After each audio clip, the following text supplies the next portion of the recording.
Sur le terrain, à présent, c'est avec vous, Liselotte Mas aujourd'hui. Bonjour Liselotte. Bonjour. Vous êtes journaliste à la rédaction des Observateurs et vous avez enquêté dans le dernier numéro de Ligne Directe, qu'on va retrouver très vite sur le site internet de France 24, mais qui est déjà à l'antenne, sur les accusations de pratiques de surpêche à l'égard de la Chine. Si rien n'est fait pour enrayer la surpêche, de nombreux scientifiques redoutent un effondrement des réserves de poissons partout dans le monde. Il y a de nombreux pays qui sont critiqués pour leurs pratiques de pêche, mais la Chine est particulièrement visée. Vous avez donc enquêté dans cette émission en ligne de direct sur ces flottes chinoises.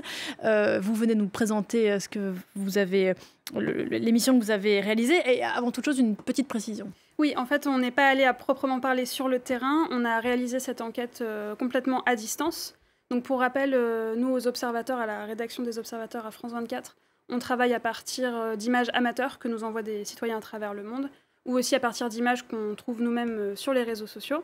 Donc pour parler du sujet, je vous propose qu'on regarde un extrait. On va retrouver deux de nos observateurs qui sont donc dans l'archipel des Galapagos dans le Pacifique et qui vont nous parler des conséquences pour eux de la présence d'une grande flotte chinoise au large de leurs îles, et notamment la présence de centaines de bouteilles en plastique qui auraient été jetées par-dessus bord par les matelots.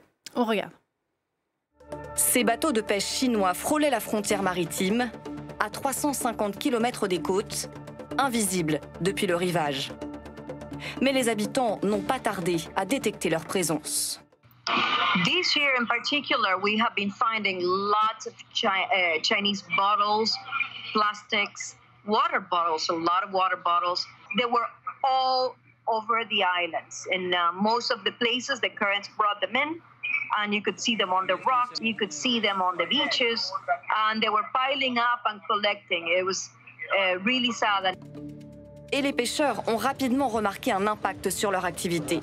C'est le cas de Donato Rendon, le mari de notre observatrice Yvonne Torres, qui pêche au large des îles Galapagos depuis plus de 30 ans. La flota china es ya barcos ya demasiado sofisticados, que ya son ya de 1000, 2000 toneladas, son barcos factoría y se llevan todas las especies que tenemos aquí en este santuario marino de la Reserva Marina de Galápagos. Ahorita sí se ve una escasez ya de peces dentro de la reserva, porque ya ahora, por ejemplo, uno sale por 2 o 3 días y se queda hasta 5 o 6 días para poder obtener 4 o 5 quintales. Voilà pour un extrait donc, de cette émission Ligne Directe sur ces accusations de surpêche à l'égard de la Chine. Alors là, on était dans l'archipel des Galapagos, donc, qui est un territoire qui appartient à l'équateur. Vous expliquez dans votre sujet, Liselotte, que c'est très difficile d'enquêter sur ce qui se passe par définition en mer au large. Oui, en fait, le secteur de la pêche, c'est un secteur qui est presque par nature assez flou et mystérieux.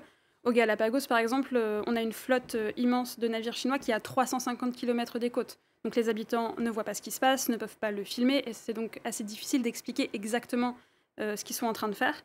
Heureusement, aujourd'hui, on a des outils en ligne qui nous aident et qui nous permettent de suivre un peu ces bateaux.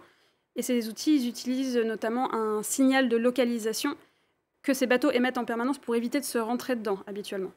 Sauf que voilà, ce signal, il est exploité par des sites comme, par exemple, Global Fishing Watch, qui nous permettent, nous, journalistes, nous, activistes, etc., tout un tas de personnes, de suivre ces bateaux à la trace. On a aussi sur toute une série de sites des fiches informatives sur chaque bateau, avec des photos, et ça nous permet de mieux comprendre ce qu'ils pêchent, pendant combien de temps, à quelle échelle, etc.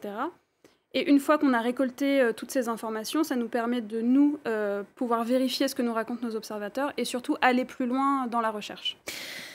Et c'est d'autant plus important de faire ce travail d'enquête, Liselotte, quand on sait l'importance de ce secteur pour certaines communautés. Ouais, en fait, à travers cette enquête, on a pu voir que ce qui se passe en mer a bien évidemment des conséquences énormes pour l'environnement, mais aussi et surtout pour les populations qui sont à terre, notamment les pêcheurs artisanaux, toute la chaîne de transformation du poisson, les consommateurs et l'économie en général. Au Galapagos, par exemple, on a une pêche industrielle qui a gravement mis en danger la faune. Or, au Galapagos, on a une faune qui est unique au monde, qui attire des milliers de touristes chaque année. Et la mettre en danger, c'est aussi mettre en danger toutes les personnes sur place qui vivent du tourisme. En Côte d'Ivoire et au Sénégal, quand on a des bateaux étrangers qui viennent s'implanter dans les ports de Dakar ou d'Abidjan et qui viennent pratiquer une pêche non durable, ça met en danger la sécurité alimentaire des populations, parce que ces populations, leur principale source de protéines, c'est le poisson. Et d'autant plus quand on sait qu'une grande partie de cette pêche pratiquée par ces bateaux étrangers, elle est soit exportée vers l'étranger, soit transformée sur place en farine de poisson, qui est elle-même ensuite exportée vers l'étranger, en Europe, en Asie, pour nourrir du bétail ou du poisson d'élevage. Alors, dans le cadre de votre enquête, vous avez aussi travaillé sur la façon dont ces très grands bateaux étrangers s'implantent dans des ports. Vous évoquiez à l'instant l'exemple de Dakar ou encore d'Abidjan. Oui, alors je vous propose tout de suite de regarder un extrait pour un peu mieux comprendre ce qui se passe.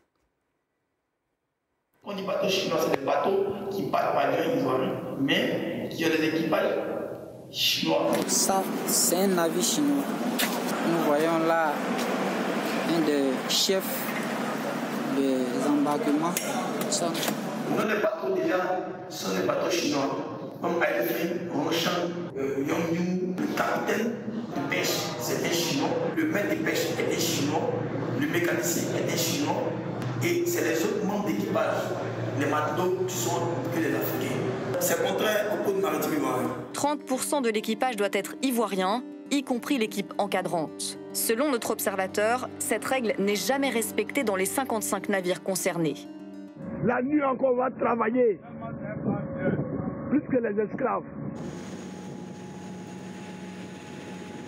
Il y a une mafia qui ne dit pas son nom, qui traîne depuis des années et qui met à mal d'abord la vie même des marins pêcheurs. Sur 80 bateaux de pêche basés au port d'Abidjan, 55 sont gérés par des sociétés mixtes, des entreprises de droit ivoirien gérées par des ressortissants chinois. Cela permet à ces bateaux d'obtenir des licences de pêche et de naviguer sous pavillon ivoirien. Et du coup, le système qu'on vient de voir dans cet extrait, c'est un système qui en fait existe dans toute la région, notamment au Sénégal et en Mauritanie. Et récemment, des collectifs de pêcheurs artisanaux se sont montés pour justement défendre leurs ressources qui, selon eux, est vraiment mise en danger par ces navires. Sur Pêche mondiale, enquête sur les mystérieuses flottes chinoises. C'est donc un nouveau numéro de Ligne Directe à retrouver sur l'antenne de France 24 et tout de suite sur le site internet des observateurs. Merci beaucoup, Liselotte, d'être venue nous présenter votre travail et surtout celui des observateurs, sans lesquels vous ne pourriez pas réaliser cette émission. Merci encore et à bientôt.